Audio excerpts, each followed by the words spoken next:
welcome back. Now we get to take note of Monday's affairs of business, looking at protection of smallholder farmers as far as organic agriculture is concerned. Organic or regenerative agriculture, which many scientists and activists argue can help stem emissions from the agriculture sector, relies on practices that focus on food production and consider the health of soil, ecosystem and consumers without reliance on the use of commercial agriculture inputs such as chemical fertilizers and biocides. So we do have Chariton Namuwoza, who is the CEO with the National Organic Agriculture Movement here in Uganda, to allude to us more about organic farming, what it benefits us as Ugandans, and on the global perspective, how do we actually tap into the opportunities that are in organic farming. Good morning to you, Chariton. Good morning, Priscilla, and thank you for hosting me again. It's a pleasure to have you. Thank you. So let's first start by understanding organic farming. In this day and era, agriculture is tossing us quite a number of many words. Yes. Translated differently, we do have commercial farming, now agriculture, in terms of agriculture still, organic farming then also comes in, subsistence farming. So in terms of organic farming, what is it?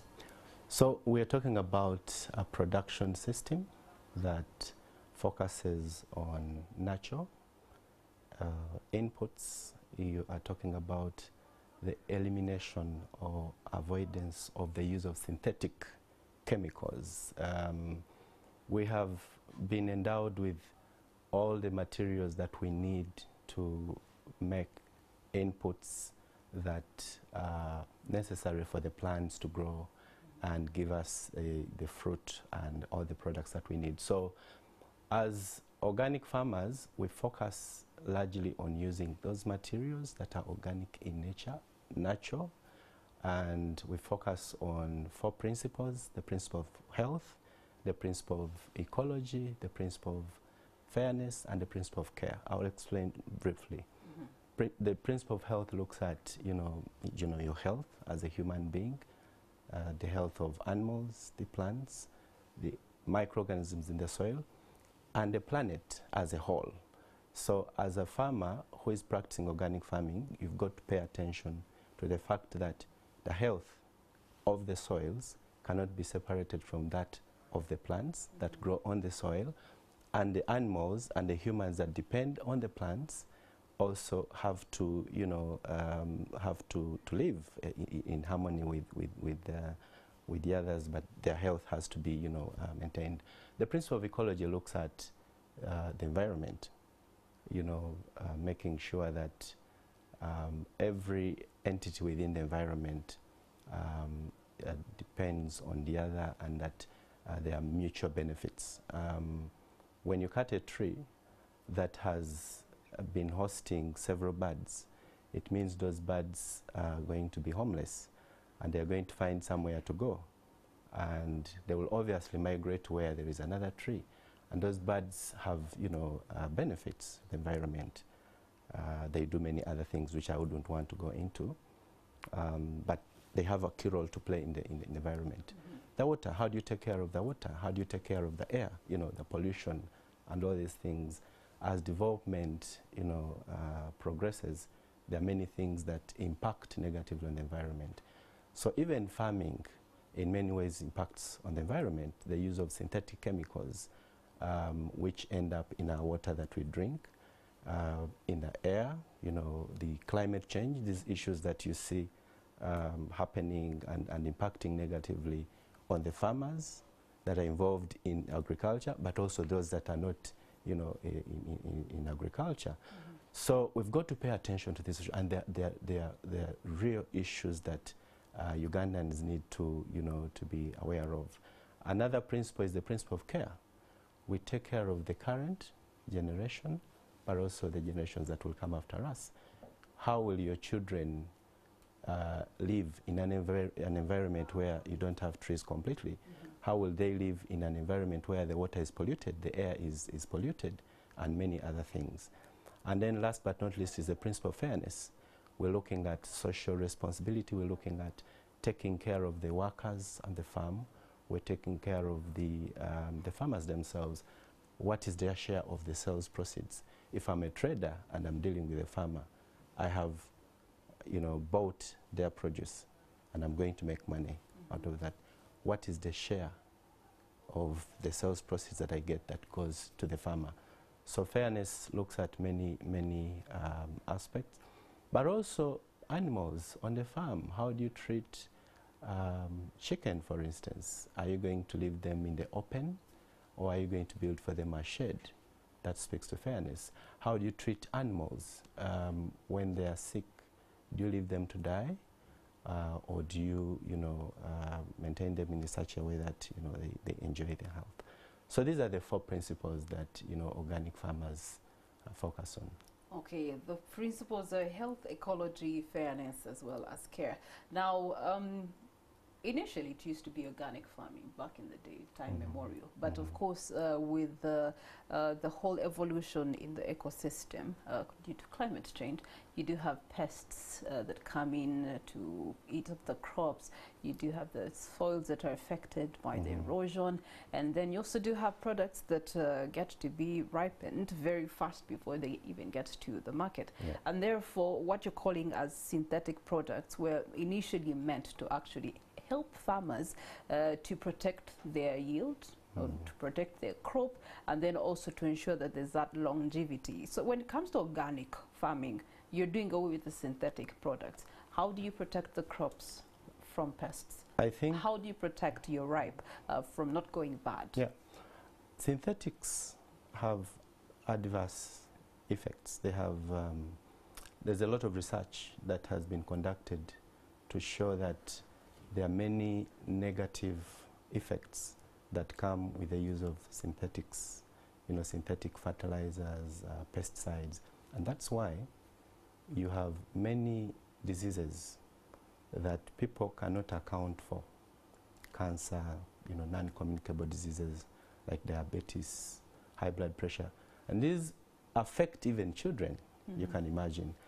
And again, research shows that there is a correlation.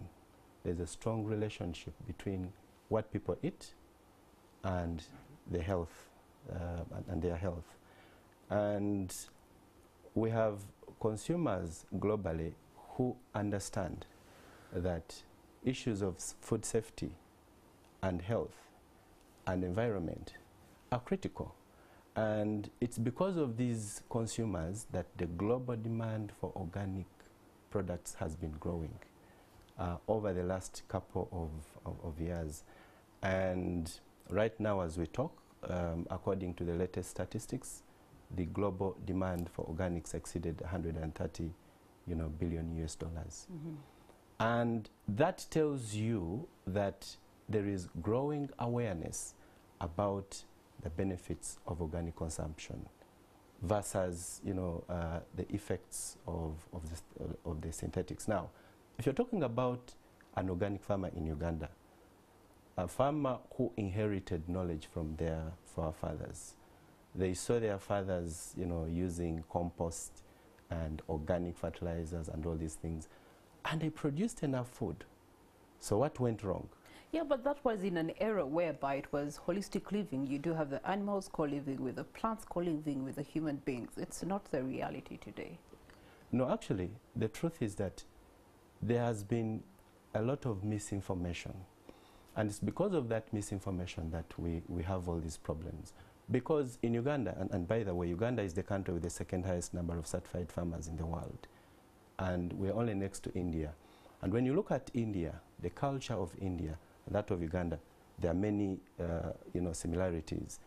In Uganda, in the words of our Minister of State for Agriculture, the Honorable retired Major Fred Chakulagabwino, organic agriculture is our culture. Much of the practices that you see across the country are close to what you call organic farming. A typical organic farmer will do 80% of what the traditional farmer is doing, plus many other things that, of course, we emphasize, the compliance with the standards, the traceability, and all these things.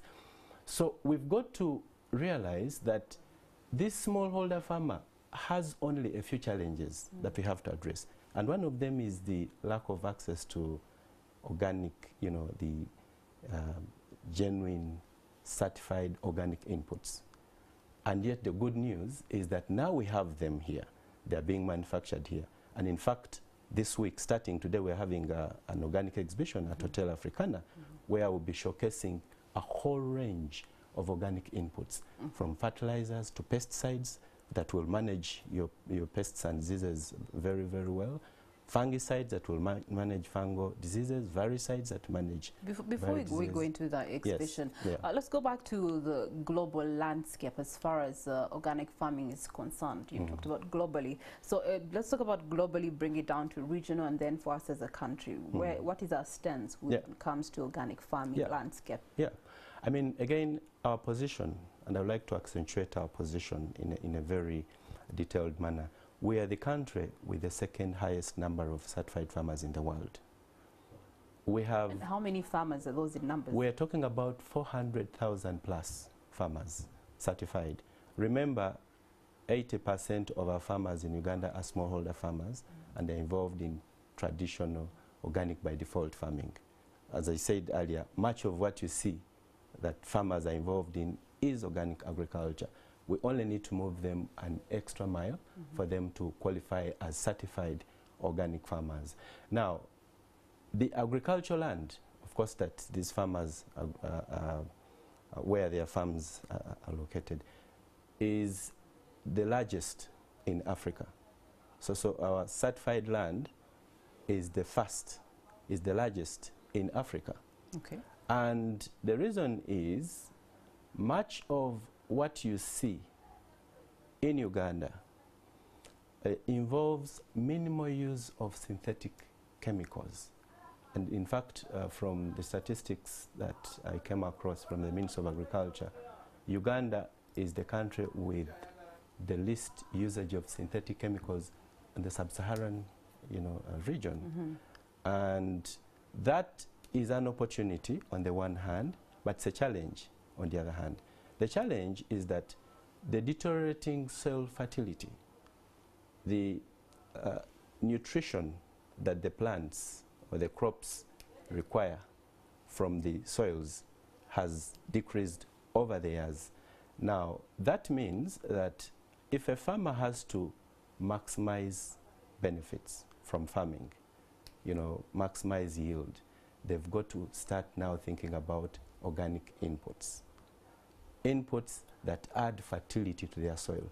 They've got to think about practices that ensure soil fertility in the soil. And that would be practices like,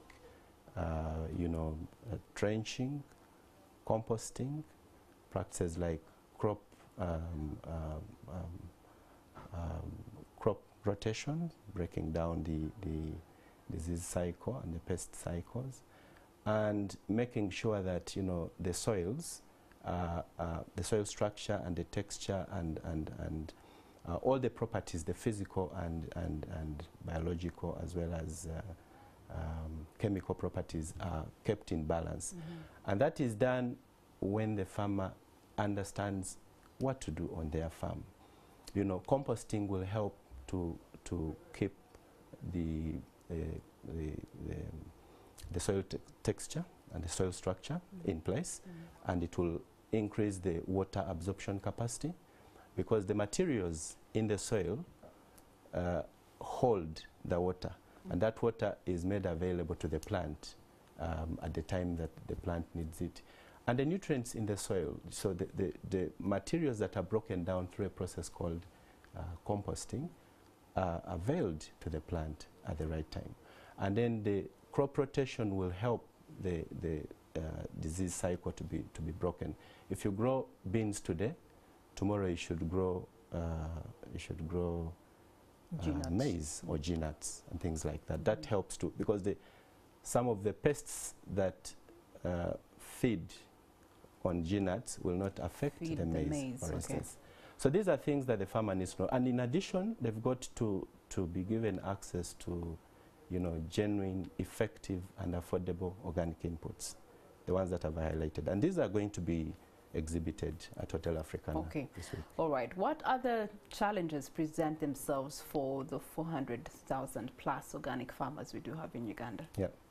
Of course, the cost of certification is one of them. As I said, much of what we see farmers doing is organic.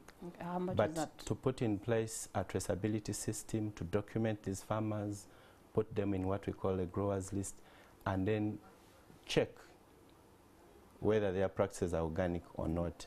That whole process costs a lot of money, and that's what excludes the vast majority of our farmers that would otherwise be organic. Now, the good news is that we have another form of certification, which is much cheaper. So what I talked about is the third-party certification that requires a third party, an internationally accredited certification body, to come and check whether your practices comply with either local, regional, or international standards. We have another form of certification that we call second-party certification, which is commonly known as the participatory guarantee system, that involves the participation of different stakeholders, including farmers, local leaders, extensionists who train the farmers, and then the consumers or buyers that buy produce from farmers. So these four come together to check whether the practices of the farmers are in compliance with the different standards, and then against that, let's say the findings, then they are given a go-ahead to, to become organic, certified organic. And that form of certification is a bit new. Well, not very new. It started around 2004 in Brazil at a conference that took place there, where global actors came together, and they recognized that there are many farmers that have been excluded from, selling in the organic markets just because they don't have organic certification, and yet they are organic. Yeah. So the second party certification was recognized as key, and they also realized that there were many farmers that were already involved in some kind of certification through the participatory guarantee system, and that passed as the second form of organic certification that is recognized globally. So that's what we want to promote here in Uganda, and we've already started on that journey. We have some farmers that are already certified PGs. In fact, next week we'll be traveling to Rwanda to participate in the African Organic Conference, where one of the activities to share experiences about the participatory guarantee system, and that will come between the 8th and the 12th of December. All right, so where does this bring in the mandate of NOGAMU? What's the mandate of NOGAMU, first of all, and then how has it really aided farmers to jump on board and take on this second tier level of certification to still continue practicing organic farming? Yeah. As the voice and leader of the organic industry in Uganda, membership-based organization, our services to the farmers and the other actors in the organic sector fall under 4 pillars. The first pillar is, of course, training, research and extension, where we build the capacities of our farmers to produce organically, increase soil fertility, maximize yield and all these things, and at the same time do that while paying attention to the 4 principles of organic farming: the principle of health, care, ecology and fairness. That's the first. The second one is standards and certification, where we again build the capacities of our actors, farmers, processors, traders, to comply with organic standards. So we establish certifiable quality management systems against which these actors attain certification, either local or regional, international organic certification. Thirdly is marketing. Most of our members join NOGAMU because they are looking for markets. A farmer wants to go organic because they are looking for a market, either locally or regionally or internationally. And last but not least is policy and advocacy, where we engage government to put in place a conducive environment that supports, the growth of the sector. And we've so far worked very well with government. Because of our fruitful engagement with government, we now have the National Organic Agriculture Policy. Okay.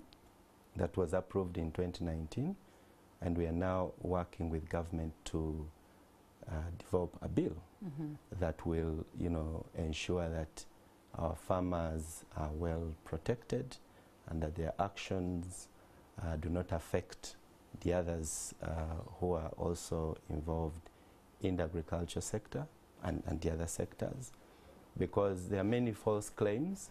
People come and say, oh, my product is organic, but actually at the back, in the night, they are doing something that is not organic. Okay, so all these new organic farms that we see over the weekend staging in Kabaragala or in Matindi or wherever it is that they stage, should we trust that they have been certified? Yes and no. There are things that can help you to believe or trust that this product is organic. The label is one of them, but there is also a mark. Every organic product that has been certified must bear a mark. For instance, if a farmer has attained certification against the East African Organic Product Standard, there is a mark called Kilimo High. Kilimo High is the Swahili word which means good farming, organic farming. So that Kilimo High mark, and you'll see it at Africana, those of you that will visit, it's on the product, Kilimo High. That shows that it's organic. If it's been certified against the EU, again it bears the EU organic mark. If it's been certified against the American standard, then it bears the NOP, USDA mark. If it's the Japanese agriculture standard, certification against the, again it bears. So every market or every standard has a mark. And that's the only way you can prove. Now, of course, there is organic farming, which is not yet certified. And through the participatory guarantee system, again, we are introducing a mark that will show that besides just claiming that I'm organic, there is something here. Okay. Yes. All right. Let's have a recap of the National Organic Week that you had recently. Tell us more about that. There was dialogues. What was it focusing on? Yeah. The National Organic Week kicked off last week very, very successfully. It was really exciting to see actors, gathering at, one of the best hotels in the country, Hotel Africana, and having conversations around effective, affordable organic inputs, fertilizers, pesticides, fungicides, biocides, and many others, specifically focusing on the coffee sector because of the strategic importance of coffee in our country or to our economy. It accounts for about 65% of the farming community in Uganda. It's grown nearly in every region in Uganda, and it's the most important export crop, as you know. So given its strategic importance, we looked at those inputs that help to increase production and productivity of coffee. And we realized from that dialogue that we actually have a lot that people don't know. We have many manufacturers. Uganda is home to some of the best manufacturers of organic inputs. And these inputs are certified to international standards. Many companies, you will see them at Hotel Africana this week. So that was one of the key things. And most excitingly, Hotel Africana served organic food. Organic food? For the first time in the history. What does organic food look like organic food. Organic food. Even today.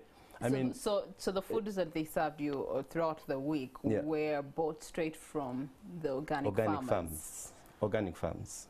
Okay. Fresh from organic farms. Is this a practice they're going to continue on throughout the festive season? We hope so, because I mean the feedback of organic food. Yes, the feedback is already exciting. Even I mean the management of Africana should take advantage of this opportunity because I think we are making them visible as one of the first hotel in Uganda to serve organic. Wow. And this is still going on. I mean, you can go and have organic coffee today. Are they serving it throughout this particular week too? Also, they have stocked organic coffee. Okay. You know, our Chariton, you and me after here, we're going to Africana together. I'll give you free coffee. Don't Okay. worry. It's in plenty. Actually, there's going to be free coffee throughout. Free coffee. UCDA has come in again to support. Also, they have brought machines, you know, to make coffee. Yeah. To make coffee for our guests that will visit. That's really wonderful. I would love to have a taste of organic coffee. Okay, so let's talk about the exhibition. It's quite different from the week past. What is the exhibition going to be focusing on, and which kind of farmers do you expect to see at the exhibition? So at the exhibition, we're going to have 2 categories of products. We will have the inputs, which are used at the farm, and then we have the products. You know, after doing everything to apply inputs, then you expect a fruit, you expect different forms of products. So we're going to have the inputs on the one hand, and then we'll have products. A whole range of products, from coffee, honey, fruits and vegetables, spices, teas. Meats? I'm not hearing meats. We will have local chicken, organic chicken. Local chicken. Local chicken. Yeah. We don't yet have certified organic meat, but we are getting there, because we now have the standards that will help us to, you know, attain that. Fish. Organic fish? Yes, organic fish. Does fish get any more organic than it growing in fresh water? What does it feed on? Oh, yes. Yes, what does it feed on? Yes. How do you manage the environment? Yeah. These are some of the things that will qualify that particular fish living in that particular area to be organic. Okay. And then we have, you know, a whole range of you know, seed. Interestingly, as we were, of course, popularizing this event, I received a call from a gentleman that told me he has organic shoes. We're about to have organic air. Shoes! I was excited. He said, look, hides and skins from our animals here are organic. Processed for starters, the Ankole cattle, the Uganda and all these. And then they are using organic materials to, that process is called, I think, toning, to convert now the skin into that material from which then they make the shoe. So that is, and he's going to be exhibiting. I told him, no, you come. Yeah. So there are many innovations going on that we are going to be showcasing for the next 3 days. And we want to invite all Ugandans to come. Entrance is free, completely free. So it's running from when to when, what time to from what time? Today, the 4th of December, up to the 6th.